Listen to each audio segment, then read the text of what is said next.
Alhamdulillah, wassalatu wassalamu ala sayyidina rasulillah, sayyidina wa maulana Muhammad ibn Abdullah, wa ala alihi wa sahbihi wa man tabi'ahu wa wala. La hawla wa la quwwata illa billah. Subhanaka la ilma lana illa ma 'allamtana, innaka antal alimul hakim. Wala haula wala quwwata illa billahil aliyyil azim.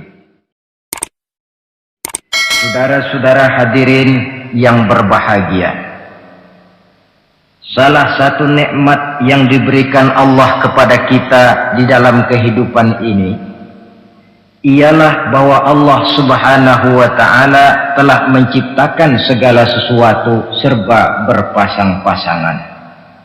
Dalam surah Yasin ayat 36 dijelaskan, Subhanallazi khalaqal azwaja kullaha mimma tumbitul ard wa min anfusihim wa mimma la ya'lamun.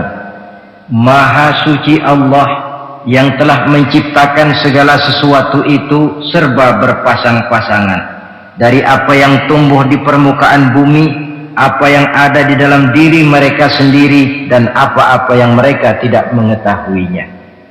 Demikianlah kita lihat siang berhadapan dengan malam, benar berhadapan dengan salah, dan laki-laki berhadapan dengan perempuan.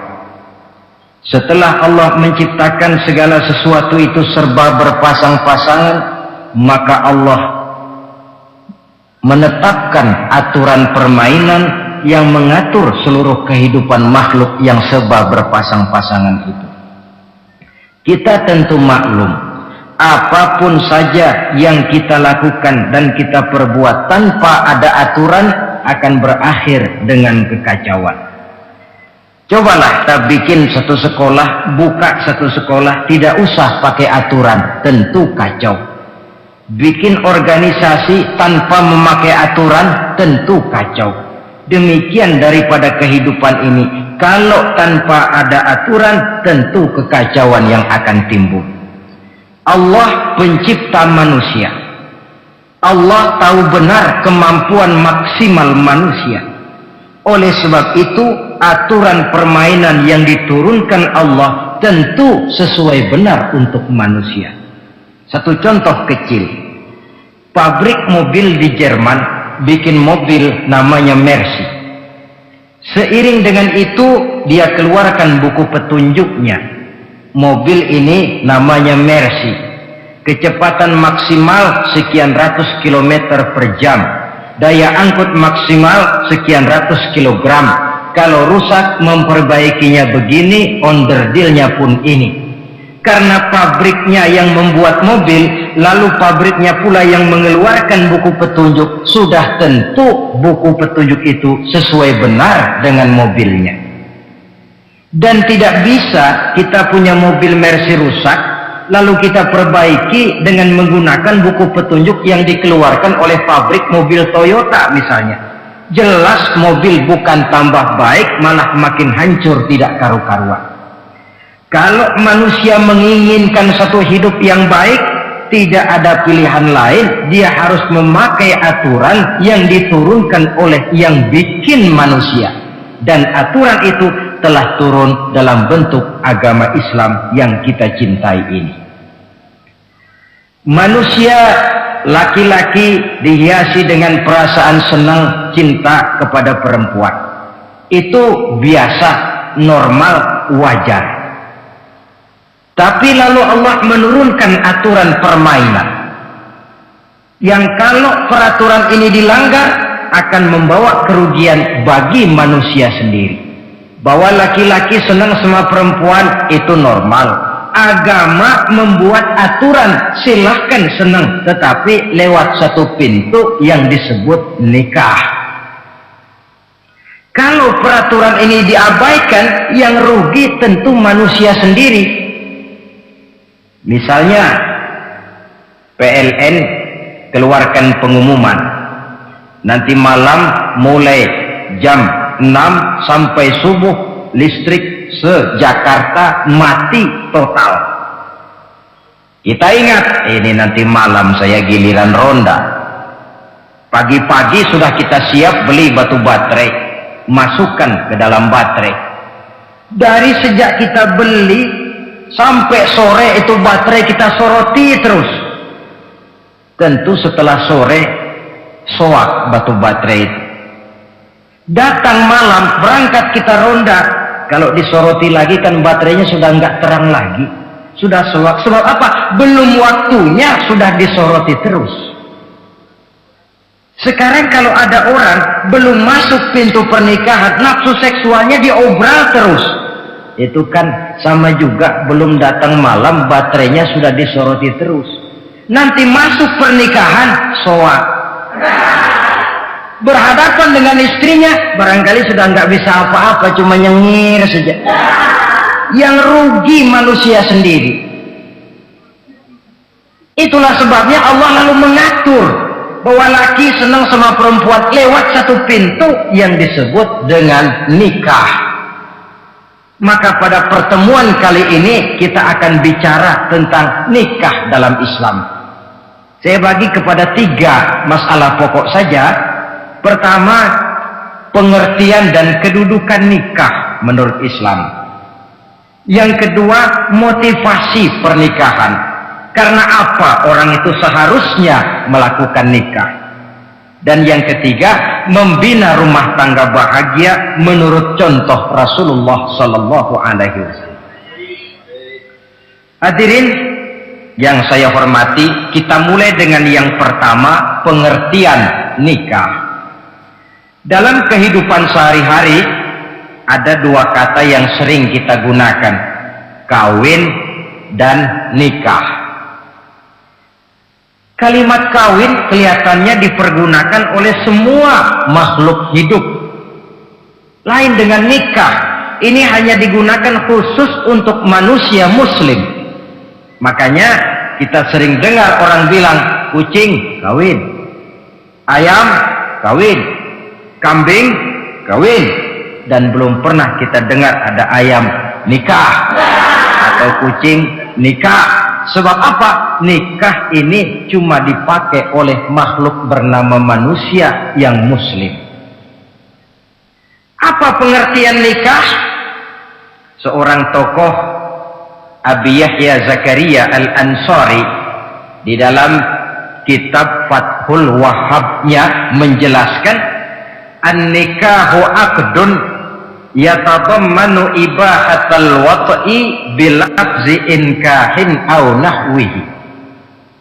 Nikah adalah akad, yaitu ijab dan qabul, yang akad ini menjamin dibolehkannya pergaulan bebas antara laki-laki dan perempuan. Jadi kalau sementara anak muda kita beranggapan bagaimana Islam ini kolot, masa laki-laki tidak boleh bergaul dengan perempuan, itu anggapan salah. Islam bukan saja tidak melarang, malah menganjurkan laki-laki bergaul dengan perempuan sebebas-bebasnya, sepanjang pergaulan itu bisa dipertanggungjawabkan, baik menurut hukum negara, lebih-lebih menurut hukum agama. Coba orang kalau sudah akad, sudah ijab qabul, ada saksi, ada wali, selesai itu dia masuk ke dalam kamar berdua, bergaul di situ sebebas-bebasnya, itu saya kira 100% halal. Tidak perlu lagi orang curiga, tidak perlu lagi sembunyi-sembunyi. Kenapa? Ini bentuk pergaulan yang bisa dipertanggungjawabkan. Kalau tidak, dengan dalih new morality, kebudayaan modern, lalu melakukan yang disebut free love, free sex, samen liven, hidup bersama tanpa nikah alias kumpul kebo. Dan saya kira itu kebo cuma mewakili saja. Artinya begitulah kalau binatang itu kumpul, sebab kumpul kucing pun saya kira begitu, kumpul ayam pun begitu. Kebo cuma mewakili binatang dalam kalimat itu. Tengoklah berapa banyak sudah bayi-bayi yang lahir ke dunia ini tanpa tahu kemana dia harus memanggil bapak. Berapa banyak gadis-gadis bergelimpangan jadi korban dari orang-orang yang tidak bertanggung jawab. Itu semua merupakan ironi. Maka menjauhkan manusia dari aturan agama pada hakikatnya sama dengan usaha membinatangkan manusia. Bahkan kalau manusia sudah jauh dari aturan agama, sanggup berbuat lebih buas daripada binatang. Kita tahu yang namanya bajing itu makanannya cuma kelapa, tapi bajingan itu bukan cuma kelapa, baduk kabel, telepon doyan kok bajingan itu. Jauh lebih buas daripada yang namanya binatang. Maka agama ini mengatur agar manusia sebagai makhluk yang mulia hidup secara mulia.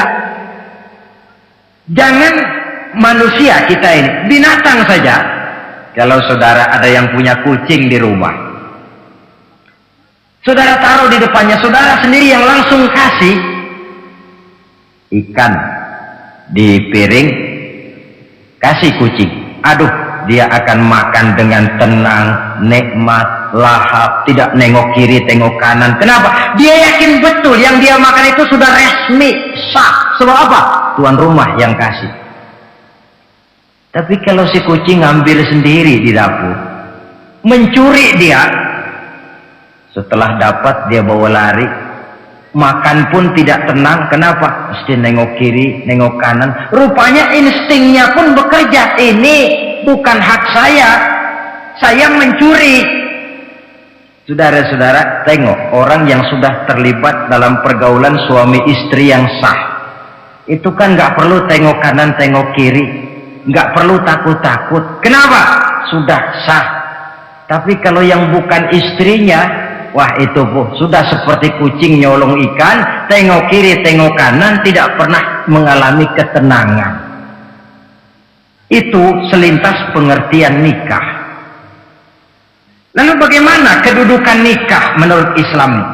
Ternyata nikah dalam pandangan Islam tidak cuma sekedar untuk memenuhi kebutuhan biologis manusia, tidak cuma sekedar untuk memperkembangbiakkan keturunan, tidak cuma sekedar untuk mendapat ketenangan hidup. Lebih tinggi daripada sekedar itu, nikah dalam pandangan Islam ibadah. Jadi kalau kita ditanya, Pak, ibadah apa yang paling enak dalam Islam? Jawabannya jelas, nikah. Begitu enaknya ibadah yang namanya nikah ini, sampai yang sudah pernah pun pengen ulangan. Namanya ibadah. Tetapi tentu ada konsekuensi. Oleh karena nikah ibadah, dan semua ibadah dalam Islam tidak boleh dikerjakan setengah hati atau main-main. Sholat ibadah, tidak boleh main-main atau setengah hati atau coba-coba. Puasa ibadah, tidak boleh main-main, setengah hati atau coba-coba. Dan oleh karena nikah pun ibadah, punya nilai sakral, juga tidak boleh main-main, setengah hati atau coba-coba. Dus nikah eksperimen tidak dikenal dalam Islam. Mas, saya dengar sampean sudah nikah ya? Iya mas, saya cuma nyoba saja kok ini kok. Kalau enak terus, enggak ya bubar. Ini tidak ada nikah eksperimen, sebab dia punya nilai sakral yang bermotifkan ibadah. Itu pengertian dan kedudukan nikah. Lalu apa motivasi suatu pernikahan? Karena apa seharusnya orang nikah itu? Apa landasannya? Saudara, hadis yang diriwayatkan oleh Imam Bukhari, Muslim, Abu Dawud dan Ibnu Majah dari Abi Hurairah menjelaskan, Nabi bersabda, tunkahul mar'atu li arba'in. Nikahilah perempuan karena 4 perkara. Kalau dia perempuan, tentu nikahilah laki-laki karena 4 perkara. Memilih jodoh, nah inilah lengkapnya konsepsi Islam. Memilih jodoh saja Islam itu memberikan petunjuk kok. Karena apa orang memilih jodoh itu? Kata Rasul yang karena 4 faktor. Pertama, liha, karena dia orang kaya, cari yang kaya. Yang kedua, hasabiha, karena dia keturunan orang baik-baik, cari keturunan orang baik-baik. Yang ketiga, lijamaliha, karena dia cantik, cari yang cantik. Dan yang keempat, lidiniha, karena dia orang taat beragama, cari orang yang taat beragama. Kalau berkumpul keempat-empatnya, rasanya surga dunia sudah. Coba lihat, suami mana sih yang tidak bangga punya istri cantik, kaya, keturunan orang baik-baik, lalu taat beragama? Atau istri mana sih yang tidak bangga punya suami ganteng, kaya, keturunan orang baik-baik, dan taat pula beragama? Tapi kan terus terang, yang kumpul keempat-empatnya kan boleh dibilang jenis makhluk langka. Sulit. Kadang-kadang cantik, kaya, akhlaknya kayak setan. Ada saja kurangnya. Oleh karena ada saja kurangnya, lalu Nabi memberikan stressing, penekanan. Fazfar bizatiddin taribat iyadah. Pilih orang yang taat melaksanakan agama, niscaya hidupmu akan berkah. Jadi motivasi suatu pernikahan hendaknya agama. Apa rahasianya? Mari kita lihat. Kalau orang memilih pasangan karena rupa yang cantik semata-mata, silakan, tapi jangan jadi motivasi utama. Kalau rupa yang cantik jadi alasan utama, saya yakin rumah tangga tidak akan tahan lama. Sebab apa? Pertama, yang namanya cantik itu relatif. Artinya bergantung siapa yang memandang. Yang menurut saudara cantik, menurut saya belum tentu cantik. Yang kata saya cantik, menurut saudara barangkali itu yang jelek. Relatif. Saya kalau ditanya orang, Ustadz, siapa perempuan paling cantik di dunia ini? Tentu saja saya jawab istri saya. Apa saudara lalu protes? Salah Ustadz, yang cantik istri saya, bukan istri Ustadz. Saya bilang, masa bodoh saya nggak ngurusi istri sampean. Cantik itu relatif. Sehingga di kalangan para ahli cinta, ahli cinta, sampai sekarang masih jadi perdebatan. Sebenarnya cantik yang bikin orang jatuh cinta, apa cinta yang membuat orang jadi kelihatan cantik? Dua-duanya bisa terjadi. Mungkin karena cantik orang jatuh cinta, dan bisa juga karena sudah kadung cinta orang kelihatannya jadi cantik. Tapi yang jelas cantik relatif. Yang relatif tidak bisa dijadikan sandaran utama. Yang kedua, yang namanya cantik itu temporer. Artinya berubah oleh pergeseran masa dan pertukaran waktu. Sekarang dia cantik, of course, sedang sweet 17-an, sedang honeymoon, sedang bulan madu, sedang pengantin baru, tentu saja cantik. Punya dia anak satu, kecantikan mulai menurun. Punya dia anak dua, kulit mulai keriput. Punya dia anak tiga, apalagi tak pandai bersolek, udahlah onderdil mulai pada copot. Kalau rumah tangga didasarkan kepada rupa yang cantik saja, selesailah rumah tangga sampai di situ.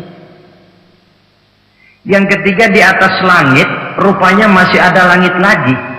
Di atas yang kita anggap cantik, rupanya masih ada yang lebih cantik. Kalau cantik yang kita kejar, kita akan jadi petualang yang pindah dari perempuan satu ke perempuan yang lain. Cinta bajak laut namanya. Di mana kapal berlabuh, di sana cinta mendarat.